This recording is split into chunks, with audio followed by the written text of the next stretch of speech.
Bom, durante a semana, quem faz parte dos nossos grupos, eu enviei... Obrigado, Rafa. Obrigado. Eu enviei o trecho da palavra que eu ia pregar hoje e eu espero que você tenha lido. Não é uma palavra nova, não é uma palavra... A Bíblia, tudo bem? A Bíblia não é uma palavra nova, uma palavra que provavelmente você já conhece. E como é difícil a gente viver na simplicidade, sem precisar criar outras coisas, né? Ou ver o que a palavra tem a nos dizer.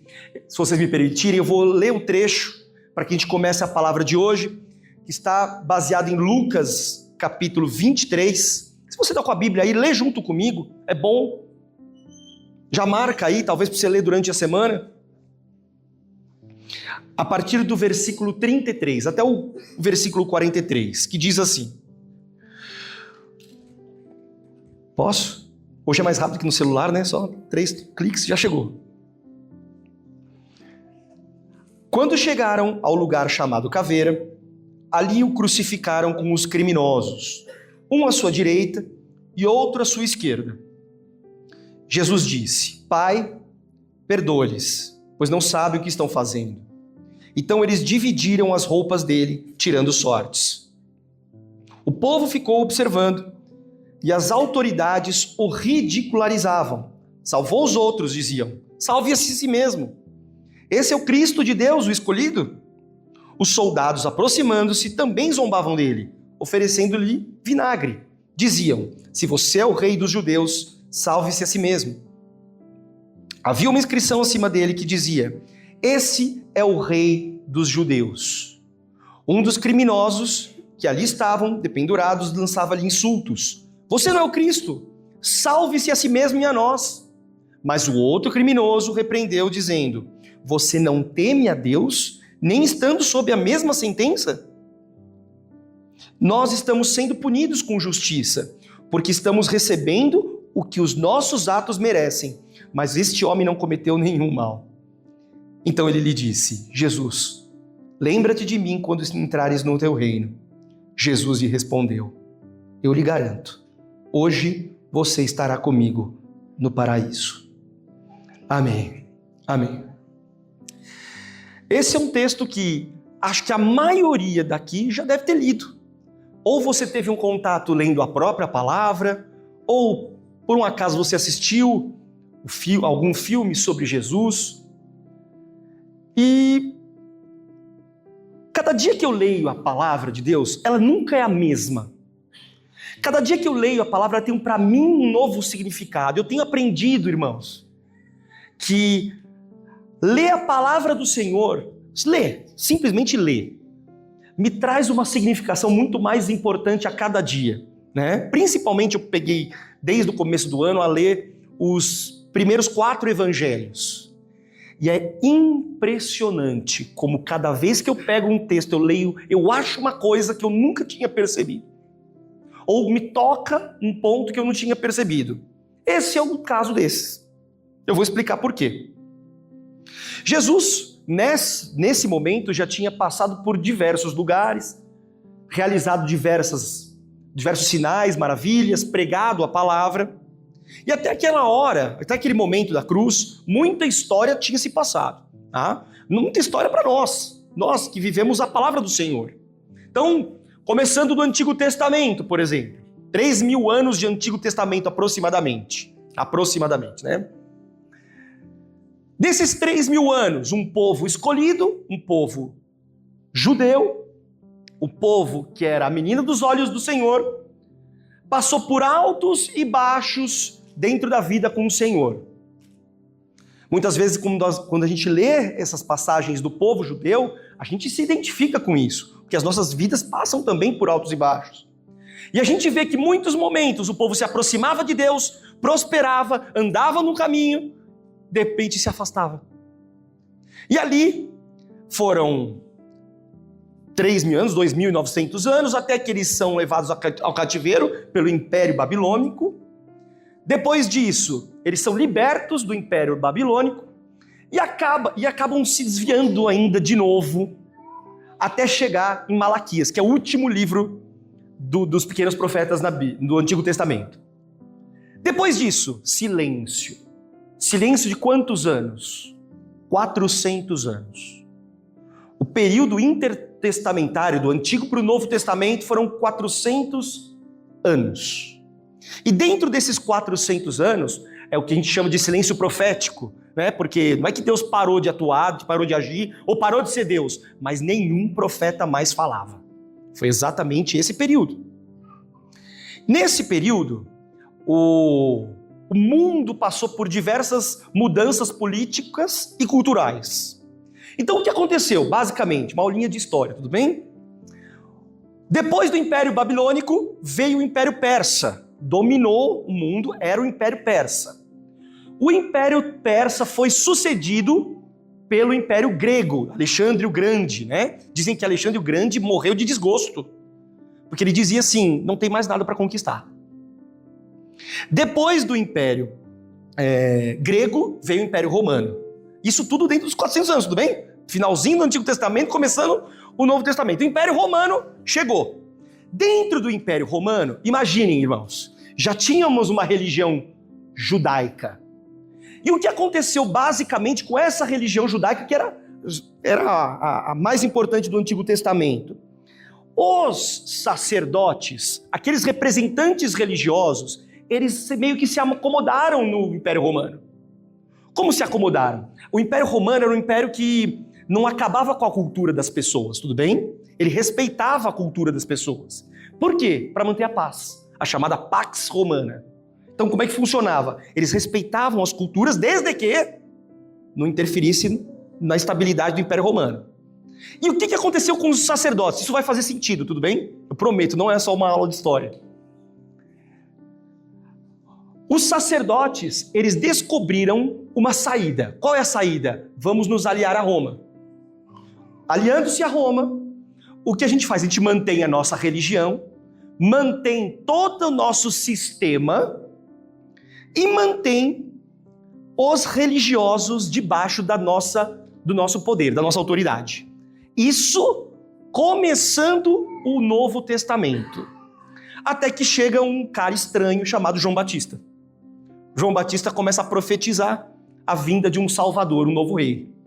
Nisso, deixa eu abrir um parênteses aqui. Os judeus já estavam esperando o rei, tá? Eles não se conformavam em continuar debaixo do Império Romano. Então, o que aconteceu? No Novo Testamento, começando, João Batista profetiza a vinda de um Salvador, veio Jesus Cristo logo depois.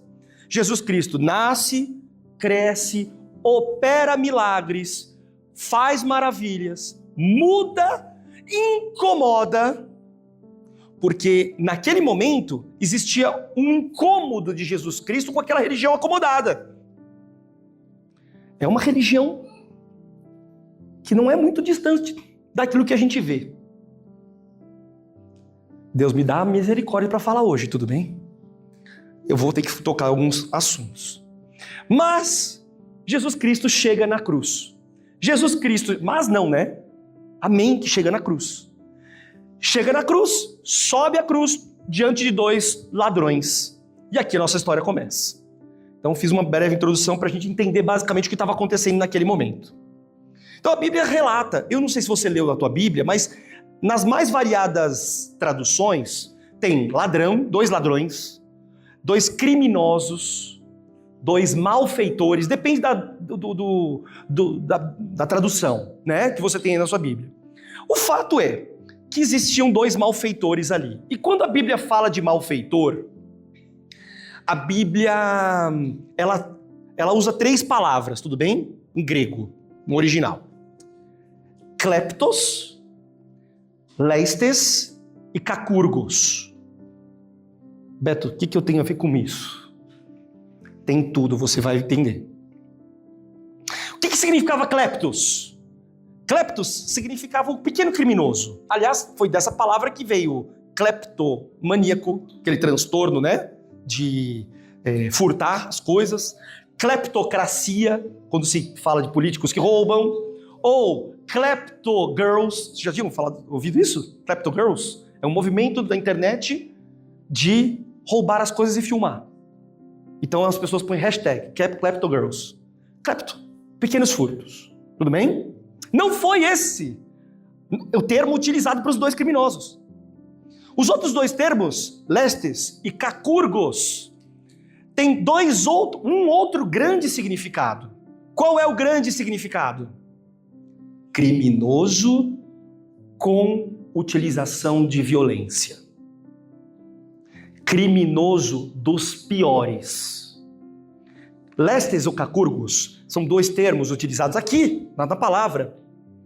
Basicamente o que hoje a gente entende como crime hediondo, tudo bem? Eram dois criminosos hediondos. Estavam pregados na cruz. Aliás, curiosidade para você. Quando a Bíblia fala de Barrabás, lá em João 18:40, ele usa a palavra lestes. Criminoso com utilização de violência. Provavelmente um assassino, tudo bem? Ou algum crime grave. Aliás, e é por isso, talvez, que já tinha uma cruz preparada ali para eles, tudo bem? A cruz preparada não era para Jesus. A cruz preparada era para Barrabás. Criminoso, violento. Mas o que mais me chama atenção aqui, nessa relação, é que Jesus inicia um novo diálogo e último diálogo com as pessoas. E eu sou um pouco curioso, tudo bem? Eu vim conversando com a minha esposa para cá e fiquei pensando assim, pensem, como é que essa passagem foi relatada? Porque, veja, eles estavam lá em cima da cruz, concordam comigo? Quem foi que ouviu? Alguém tem uma explicação? O meu filho deu uma explicação. Papai, ele no carro, papai, Jesus ressuscitou e contou para eles. Pô, nunca não tinha pensado nessa saída, né? Porque é difícil pensar, né? Quem foi que ficou ouvindo? Porque estavam lá em cima da cruz e começaram a conversar, né? Agora, o que me chamou a atenção nesse diálogo é que os dois malfeitores, os dois ladrões, tem Bíblia que diz que é o bom malfeitor, mau malfeitor, o fato é que era tudo criminoso. O que me chama a atenção é que nenhum dos dois malfeitores, nenhum dos criminosos, saiu indiferente para aquele Jesus que estava ali. De verdade, eu creio que todos conheciam Jesus naquela época. Nem que fosse de ouvir falar. Por que isso? Porque a palavra mesmo disse que quando eles levantaram Jesus, os dois criminosos falaram de Jesus, blasfemaram contra ele, está em Mateus. E agora, como é que a nossa fé, baseando nesses dois ladrões, desses dois criminosos, reage a esse encontro de um Jesus que ninguém consegue se tornar indiferente? E aí, eu vou para o diálogo deles. Primeiro ladrão. Foi esse que foi mexido no meu coração. O primeiro ladrão. Ele disse o seguinte: se você realmente é Cristo, salva você e a si mesmo. Quando eu li esse versículo, irmãos, esse foi o motivo pelo qual eu trouxe a palavra hoje. Eu me revoltei. Eu pensei assim, ele tinha todas as chances de ir para o céu naquela hora. Jesus ia olhar para ele e falar, vamos comigo, que aconteceu com o outro, né? E ele teve a coragem de falar, se você é Jesus mesmo, desce e salva você e a mim mesmo. Que os outros já tinham falado. Nessa passagem, os centuriões, outras pessoas já tinham falado isso para Jesus. E quanto essa frase traz de significado para nós? Muito. Por quê? Porque ali foi inaugurada uma religião. A religião do eu. A religião que cria um Jesus para os meus próprios interesses. A religião que enxerga Jesus do jeito que eu quero enxergar. Vai lá, Jesus, vai lá, me salva aí, você faz aí as coisas aí. Uma religião que satisfaz a minha vontade. Afinal, eu quero que você desça lá e me salve também. Eu quero tirar de você o melhor que eu posso tirar. Essa é a religião do eu. E eu vim falar sobre isso hoje. Então aproveita, que essa aí sai a hora, tudo bem?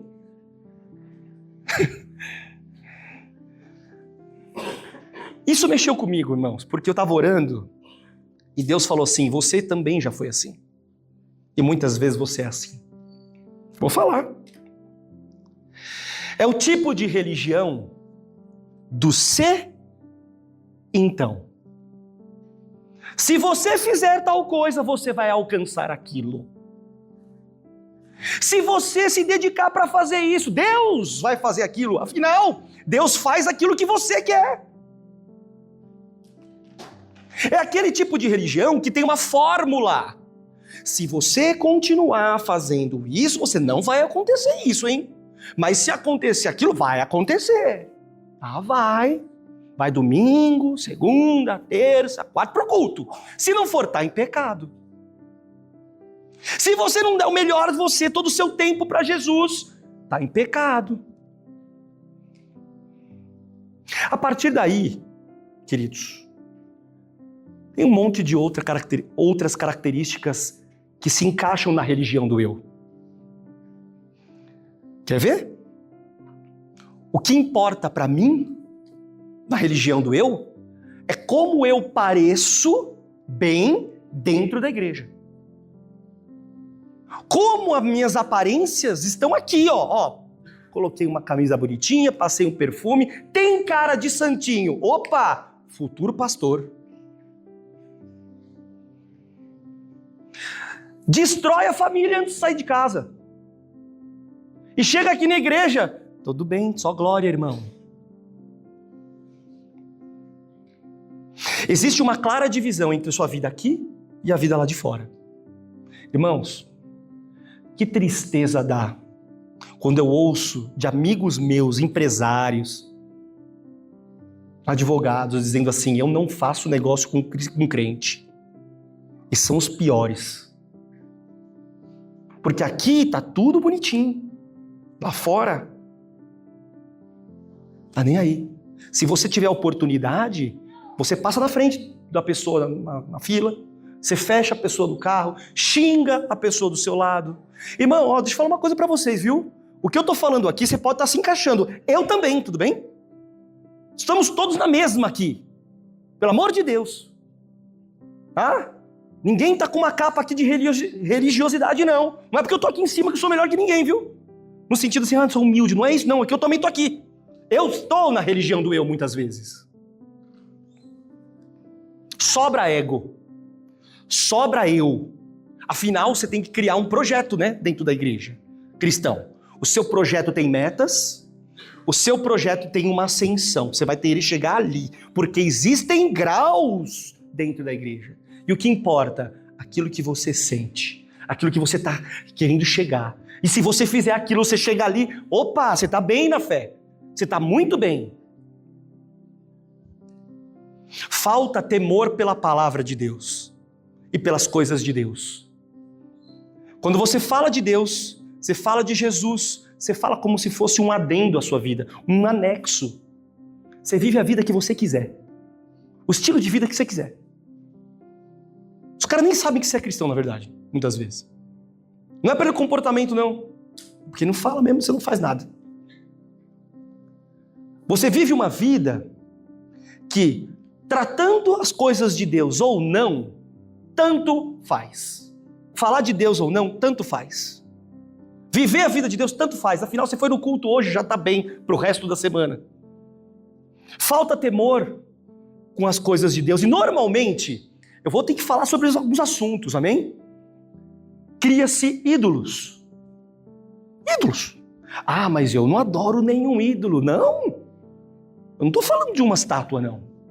Pode ser ou não pode não ser? Ídolos, algo, coisas acima do Senhor Jesus Cristo. E você segue os ídolos. Muitas vezes, o ídolo é a tua igreja. Não é Jesus. É a igreja. Muitas vezes o seu ídolo é o teu pastor. Não é Jesus. E aí? Falta temor pelas coisas de Deus. Para você tanto faz. Para você lá fora, falar de Jesus e fazer coisa errada tanto faz. Afinal, ele é um adendo. Nesse tipo de religião, o que importa é o quanto eu extraio da religião, o quanto eu tiro e o quanto me satisfaz. Normalmente extrai da religião, extrai dos irmãos também, deu para entender? Porque a vida em comunidade é vista por quem é da religião do eu, o quanto eu posso lucrar com os irmãos aqui dentro.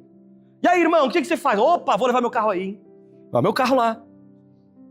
Quanto você faz, irmão? Ô, irmão, dá um desconto, eu sou seu irmão lá da igreja. Ah, não pode pagar? Não tem problema, não pago não. Ah, mas você faz de graça? Beleza. Então, opa, de graça que é bom mesmo. É irmão, né? É o quanto eu posso extrair, o quanto eu posso me satisfazer. E eu vou me alimentando cada vez mais. Eu preciso sentir algo bom. Sabe quando você vai naquele lugar e se sente bem? Ah, é só isso que me serve. Se eu não chorar, foi péssimo o culto. Se eu não sentir, não vou... Calma, gente, deixa eu explicar uma coisa. Óbvio que você se sente. Óbvio que você se derrama na presença do Senhor, amém? Eu não estou dizendo isso. Eu estou dizendo que isso não é termômetro para a sua fé. Deu para entender? Tem dias que você sente. Glória a Deus, se derrame no Senhor. Aliás, esses são os melhores dias, sim.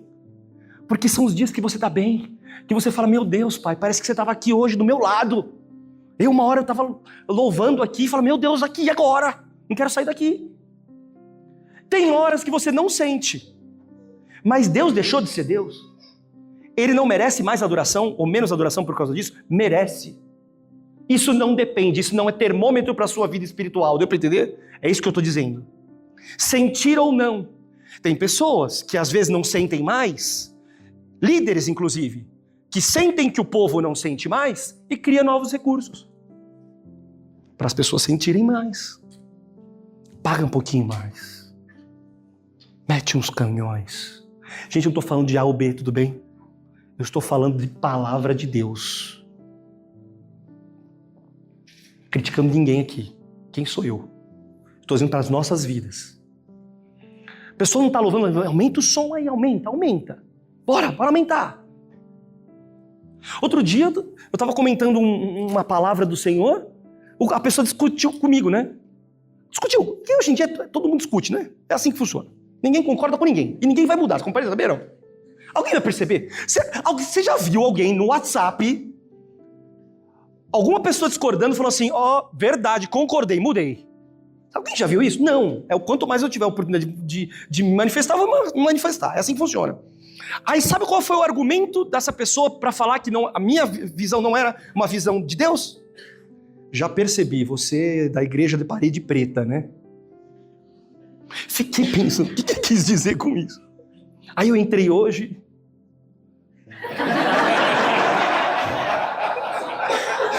Sou... Tudo bem? Eu olhei e falei, putz, parede preta também. Tudo bem, não tem problema. Tudo bem. O que eu estou dizendo para vocês é que, no fundo, eu não preciso criar mais recurso para chegar mais perto de Deus. Ao contrário, se você precisar criar mais recursos para chegar mais perto de Deus, é porque tua vida não está tão boa assim, não. E você está começando a substituir as coisas de Deus por suas próprias forças. E você começa a viver uma vida totalmente diferente daquilo que Deus queria para a sua vida. Vai parecer que tá bom, porque você está se sentindo bem. Mas essa é a religião do eu. Eu senti, eu gostei, eu achei que aquele culto foi bom ou não, eu achei que aquele pregador foi bom ou não. E assim funciona. Na religião do eu, o que importa mais? Ter.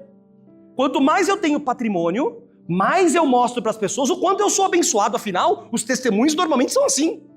O emprego que eu consegui, o carro que eu comprei, a casa que eu comprei, e o irmão que aparece com o carro lindão. Putz, que legal, esse cara é abençoado, hein? Bom demais. Gente, também não estou dizendo que você não pode ter um carro de uma coisa boa. Não é isso que eu estou dizendo. Estou dizendo que isso não é termômetro para nada. Isso não é, eu sou melhor ou pior. Não tem nada a ver com igreja isso aqui. Não tem nada a ver com a palavra de Deus. É só isso que eu estou dizendo. A verdade é que esse tipo de religião tem pouca Bíblia, meus irmãos. Porque eu preciso me sentir bem. Então o que eu vivo? Eu vivo de recortes, de pregações. Eu ouço uma pregaçãozinha, ai que delícia. Era isso que eu precisava ouvir. Eu ouvi uma outra pregação, que beleza, esse pastor é um pastor bom, hein? Que falou exatamente o que eu queria ouvir. Aquele pastor, nossa, que maravilha, não abre a Bíblia. Não abriu a Bíblia nenhuma vez. Nem sequer sabe se o que o pastor está falando é bíblico ou não. Não sabe. Não consegue nem criticar, não consegue nem absorver o que é, o que não é a palavra de Deus. Meia dúzia de palavras bonitas resolvem a parada. Será? Será que é essa vida que a gente quer para nós? Ou continuar tendo uma vida dessa? É uma religião que pode, não pode, é o que baliza a sua vida. Pode isso? Ah, então faço. Não pode. Não, quem disse isso? Não, o pastor disse que eu posso. Então vai, faz. Não, o pastor disse que eu não posso. Então não faz. Então você sempre precisa saber o que pode e o que não pode. Porque essa é a vida, vai mostrar para o Senhor o quanto você está perto dele. E sabe o que acontece com esse tipo de religião? Sobra pressão sobre os nossos ombros. Você está sempre pressionado. Você está sempre devendo alguma coisa para Deus. Mas veja, estou falando de sentimento. Você está sempre com um peso nas costas, dizendo, meu Deus, eu não fiz tudo aquilo que eu imaginava. Deus perdoa. Não, Deus perdoa. E essa é uma religião que só faz você passar mal. Já percebeu? Você passa mal toda hora, porque você está sempre devendo alguma coisa. Você não está sentindo, você não está chegando onde você queria, porque Deus está esperando você. Quanto mais, faz. E você nunca chega, nunca esgota. Já perceberam? E pior, hein? Tem pessoas que se aproveitam disso. Para quê? Para usar a sua vida como boi de piranha para outros. Ah, é? Quer servir, irmão? Bora, vai fazer aqui, ó. Faça lá. Vai lá, vai, bora. E usam a religião para isso. E aí sabe o que acontece, irmãos? Passa um pouco mais ou um pouco menos de tempo. Aparecem as decepções. As decepções com pessoas, com projetos não alcançados e com um Jesus que você pensava ser e não é. Eu tenho uma notícia para te dar. Essa religião não é Jesus. Foge dela. Ela não é a mensagem da cruz. Eu vou repetir. Essa religião não é Jesus. Jesus não é assim. Aliás, posso ser sincero para vocês? Se vocês olharam para o ladrão da cruz que pediu para que Jesus descesse, a palavra diz, nada. Jesus nem falou com ele. Não respondeu a ele. O quanto antes você vai perceber que isso é uma furada, o quanto antes você perceber isso, melhor para a sua vida. Sabe por quê? Porque depois de um tempo é muito provável que você perdeu o ânimo de ler a palavra, você perdeu a vontade de buscar Deus, muitos perderam as suas próprias famílias priorizando as coisas, entre aspas, de Deus, e não permitiu com que seu filho crescesse do seu lado. Por afinal, as coisas de Deus são mais importantes. São mesmo mais importantes. Mas existem prioridades, na minha opinião, elas são... não dá para abrir mão. Uma delas, a sua própria família. Quando eu vejo um pastor pedindo para eu pregar, para poder pegar a filha no aeroporto, o que ele priorizou? A sua família. Estou exaltando o pastor Rui, não é isso. Preciso fazer isso. Ele também não. Aliás, se fosse essa hora, ele ia mandar calar a boca. E vai me mandar, ele vai me ligar, ele vai ouvir a pregação, vai me mandar calar a boca. Tudo bem? Mas tudo bem, faz parte. Tá tudo certo. Quando eu comecei a contar para ele a pregação, ele ficou com medo. Quase que ele falou, não, eu vou escolher outro. Mas tudo bem, vamos embora. Né? Irmãos, eu dei para vocês uma religião, que é uma religião que você deve se afastar. Agora tem um segundo ladrão. Não acabou nesse primeiro ladrão. Temos um segundo ladrão. O segundo ladrão diz assim, só ouve, já está na palavra. Você não teme a Deus, nem estando sob a mesma sentença? Nós estamos sendo punidos com justiça, porque estamos recebendo o que os nossos atos merecem, mas esse homem não cometeu mal algum. Então ele disse, Jesus, lembra de mim quando entrares no teu reino. O segundo ladrão, o bom ladrão, bom criminoso, reconheceu, em primeiro lugar, quem ele era. Eu sou criminoso. Esse cara não é criminoso. Você não está louco? Eu sou pecador. Esse cara não é pecador. Esse cara está aqui injustamente, a gente não. Nós reconhecemos. Quando você erra e tem que reconhecer que errou, caramba. Pecou. Não dá para você passar por cima. Mas não adianta só reconhecer, tudo bem? Tem um monte de gente errada aí reconhecendo e não reconhece Jesus. Sabe que está no caminho errado. Quantos já não ouviram isso quando você convidou para ir para a igreja? Vamos comigo para a igreja? Ih, cara, tô tão na maldade que não dá para ir para a igreja agora não. Ele reconhece, sabe? Mas o que ele fez, esse segundo ladrão? Reconhece quem é Jesus. E diz assim, ei, foi para o céu? Lembra de mim. Inaugurou uma outra religião. A religião do Evangelho. A religião do Evangelho é a religião que você adora Jesus, você reconhece Jesus por quem Ele é. Não é pelo que Ele faz, não. É pelo que Ele é. Você crê em Jesus na cruz. Você crê no Jesus e você sabe que Ele fez o que precisava ser feito no teu lugar. Na religião de Jesus, irmãos, não existe formulinha mágica não, viu? Eu fizer isso, vai acontecer isso e eu atinjo isso. Não existe.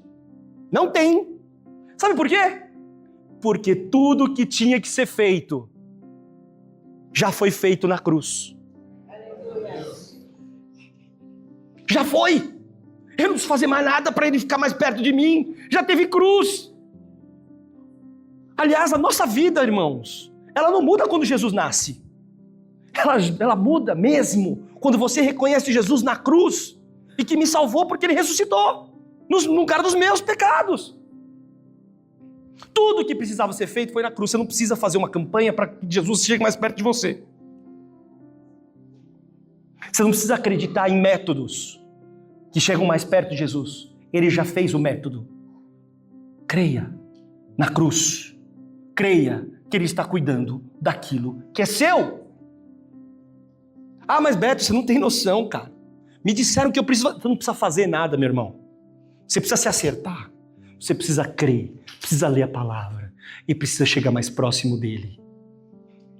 Ah, mas como é que funciona isso? Funciona do seguinte sentido. Eu não vim aqui para consumir nada. Eu vim aqui para oferecer. Oferecer o que? A minha vida. Eu não estou numa religião que consome. E quanto eu vou crescendo? Não, eu reparto. Eu passo. Irmão, você está mal. Putz, vem cá. Vamos ajudar. Está precisando? Vamos embora. Essa é a religião da cruz. Essa é a religião do Evangelho. Eu não preciso sentir nada para me sentir mais perto de Deus. Eu sei que Ele está aqui. Eu sei que Ele está me escutando. Eu sei que Ele está ouvindo o que eu estou falando agora. Talvez falando, opa, aqui está bom, aqui está ruim. Não sei. Mas Jesus está aqui, independente do que você faça. É isso. Você não precisa fazer nada algo mais ou menos para que Ele cuide da sua família. Creia, irmão. Creia, irmã. Ele cuida da sua família. Eu não preciso criar mais recurso nenhum. Aliás, não preciso ter patrimônio nenhum também. Para Deus, tudo bem? Irmão, vai trabalhar? Vai conquistar? Lógico que você vai conquistar. Tudo é feito para a honra e glória dEle. Eu tenho mais, glória a Deus. Tenho menos, glória a Deus também. Paulo dizia isso. Eu sei viver em qualquer sentido, em qualquer circunstância.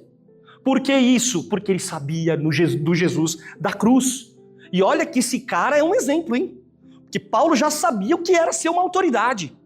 Já sabia o que era comandar pessoas. Eu não preciso me preocupar com o que eu visto, não visto, o que os irmãos me olham ou não me olham dentro da igreja. Do que eu sou lá fora. A religião do Evangelho, aliás, se preocupa muito mais do que você é lá fora do que aqui dentro. A religião do evangelho é aquela que você chega aqui e tudo bem, você tem defeito, não tem, mas você é o mesmo aqui dentro e lá fora. As pessoas que estão perto de você no dia a dia te consideram uma pessoa cristã, uma pessoa devota ao Senhor Jesus por aquilo que você é, não porque você fala. Não olhando para você, esse cara é tortão. Não, tá dizendo, esse cara é reto, esse cara vai para a igreja, esse cara é diferenciado. Nunca esqueço uma vez, estava numa reunião de amigos, saiu palavrão, tudo bem? Saiu, aconteceu. Né? Porque não pode falar palavrão? Não vamos entrar nesse assunto, tudo bem? Não é esse o nosso filho. Saiu, na roda dos amigos. Aí os caras assim olharam para mim e falaram assim, Você viu o que você falou agora? Os caras de boca suja, olhando para mim e falando, você? Por quê? Eu tô falando de mim, irmãos. O que eu tô dizendo para vocês é que não combina, deu para entender? Eles têm que enxergar você como um ato de sacrifício vivo ao Senhor em todo e qualquer lugar. Tanto faz você tá aqui, tá fora. Tanto faz. Você tá aqui, ouviu um culto, você volta, você é o mesmo. Você tem a oportunidade de fazer a coisa errada lá fora, ninguém tá vendo, e você não faz. Existe muito mais dentro da vida do Evangelho um relacionamento com Jesus Cristo. Não é uma vida que você pode ou não pode fazer. Sabia disso? Você vai se decepcionar com outras pessoas. Mas o relacionamento é diferente. Quando você tem um relacionamento com Jesus Cristo, você lê a palavra porque você quer ler a palavra. Você quer buscar o significado da palavra. Você quer entender o que a palavra está querendo dizer para a sua vida naquele momento. Não porque você tem outros interesses, mas é porque você quer entender como Jesus funciona. Como as coisas andam. Quando você anda com Jesus, a palavra faz todo sentido e você pratica, mesmo que simples. Aliás, como eu disse, as mais simples são as mais difíceis. Quando você anda com Jesus, você para de viver um pode, não pode. Ah, pode isso, não pode aquilo. Ah, não. Sabe o que você faz? O que é? Eu sinto, a minha natureza é qual? A minha natureza é errar, é pecar. Mas a palavra diz outra coisa. É isso que eu sinto. Eu não posso. Não é minha natureza mais fazer essas coisas. Eu não consigo mais. Não é assim, não toca nisso, hein? Porque não pode. Não. Eu não sinto, mas não rola mais para minha vida. Deu para entender? Isso é religião do Evangelho. Tem mais fórmula não. Aliás, se você ficar aplicando fórmula para Jesus, para Deus, infelizmente, você tem uma vida infeliz. Porque você pratica isso para tudo quanto é coisa. Faz isso com a esposa, faz isso com um filho, fica praticando fórmula. Você faz aquilo, faz aquilo, faz aquilo. Ninguém está interessado em fórmula. Está interessado num relacionamento. Relacionamento com Jesus. A verdadeira religião do Evangelho é uma religião que você chega a Jesus como Ele é e quer se aprofundar cada vez mais com Ele. Ninguém está nem aí pela roupa que você usa. Aliás, se vocês me permitem abrir um parênteses aqui. Muitas vezes quando você chega na casa da sua mãe, vou pegar o exemplo da mãe.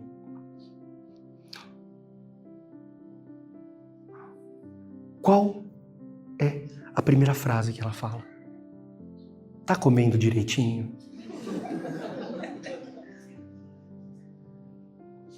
Ela não olha a marca da tua calça, ela não vê, aliás, ela nem sabe. Ela não vê a marca do teu carro. Ela quer saber como você tá. Você tá magrinho, não tá comendo. Pega o guarda-chuva que vai chover. E aí o que acontece? Você não pega, chove, não é assim? Se você pega, tá, a mamãe mandou. Isso é um relacionamento, meus irmãos. O relacionamento com seus pais, com suas mães, com os seus filhos, com as pessoas que estão ao seu lado. É um relacionamento também que você tem que aprender a ter com Jesus Cristo. Pode vir, pessoal do louvor? Pode vir.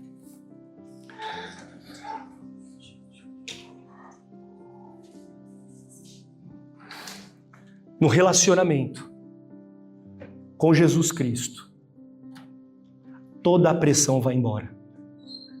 Você é livre. Você é livre. Você não pode andar pesado porque está andando com Jesus, meus irmãos. A palavra diz o contrário. Você põe o que é pesado nele. Você põe para ele. Você vem para uma comunidade e você tem que se sentir bem ali. Mas não por se sentir bem você mesmo. É porque você está livre de pressão. Você vem cultuar a Deus. Você vai embora, glória a Deus, vou continuar cultuando a Deus na minha vida. A cruz, queridos, é o suficiente. A religião do Evangelho é o que você precisa para a sua vida.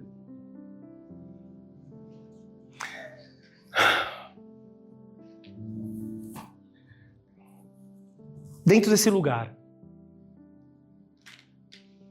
nós temos uma confusão de eus aqui. De pessoas que se decepcionaram, de pessoas que sobram em julgamentos, de pessoas que se identificaram com algumas características da que eu comentei da religião do eu aqui. Tá cheio de gente assim. Sabe por quê? Essa é a nossa natureza. A nossa natureza é a religião do eu. A nossa natureza é assim, buscar a nossa satisfação. A nossa natureza é saber se você está bem ou está mal, porque se você está bem-humorado ou mal-humorado.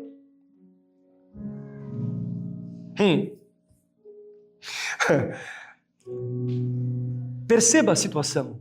Um dos criminosos queria que Jesus descesse para salvar ele, Jesus, ele mesmo, e a si. O outro criminoso enxergou Jesus como uma obra em cima da cruz. E aquilo bastava.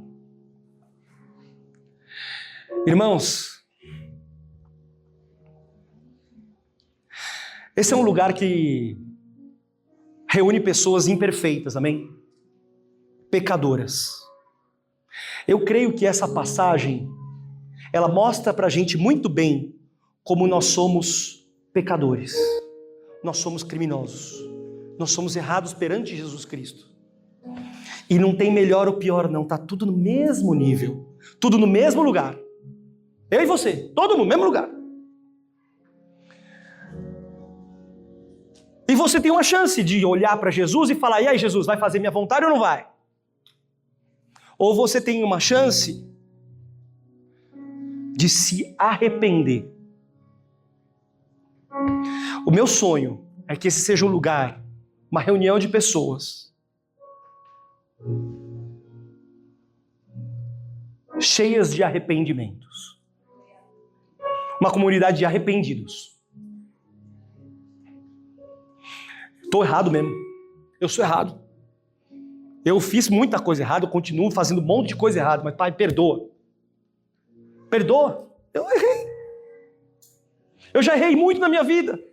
Eu já passei por diversas coisas e muitas delas eu continuo praticando. Pai, eu errei, muda o meu coração. Como eu faço isso, Beto? Não tem fórmula. Você não tem que fazer nada. Você tem que crer em Jesus Cristo na sua cruz. E quando Ele ressuscitou, deixou pra gente o Espírito Santo, que está contigo aí, que está com você arrependendo. Muitas vezes botando no seu corpo, no seu peito, putz, errei, perdão, Pai. É o Espírito Santo de Deus que restaura a sua vida. Você por si mesmo não faz nada, deu para entender? Não, eu entendi, Beto, eu vou sair daqui rasgando. Não precisa rasgar nada, meu irmão. Rasga seu coração. Rasga a sua vida para Jesus. É isso que você precisa.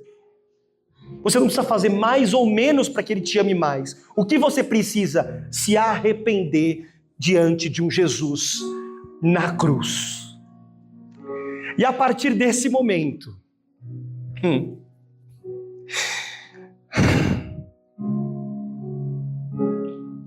Deus restaura no seu coração a beleza da santidade dele, a beleza da palavra. Você lê a palavra e enxerga na palavra a beleza daquilo que está escrito. Eu consigo enxergar, Pai, eu entendi. A beleza de um relacionamento com Jesus que se relaciona conosco. Ele é o único que te salva. Eu não. A música bonita não. Um lugar no meio dos jardins não. Bons técnicos, boas luzes não servem de nada se você não se converter para uma religião do Evangelho. Se coloque de pé.